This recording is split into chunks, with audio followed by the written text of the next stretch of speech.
মা আজকে কি রান্না হবে? এই যে ডিম আলু সেদ্ধ হয়ে গেছে, রান্না হবে।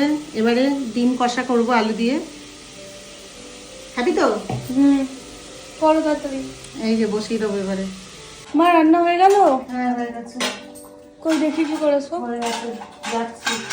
থালাটা নিয়ে নিয়ে ওই যে বাবাকে খেতে দেবো। হ্যাঁ দাঁড়া, এই দেখ এখানে হচ্ছে ভাত গরম গরম, ঠিক আছে? দাঁড়া জলটা ফেলে দিই, ভাপে জল উঠে গেছে ঢাকা। আর আর এখানে হচ্ছে পেঁয়াজ কলি আলু ভাজা।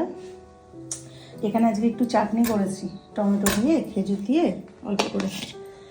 আর হচ্ছে এখানে অল্প করে পেঁয়াজের ডাল করেছি, অল্প। বাবা তো ডাল ছাড়া হয় না তাই। আর এখানে লেবু কেটেছি। আর এইখানে করেছি হাঁসের ডিমের তরকারি, আলু দিয়ে কড়াইশুঁটি দিয়ে, ঠিক আছে?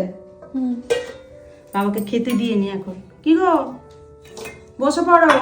দাও দাও তাতে দাও।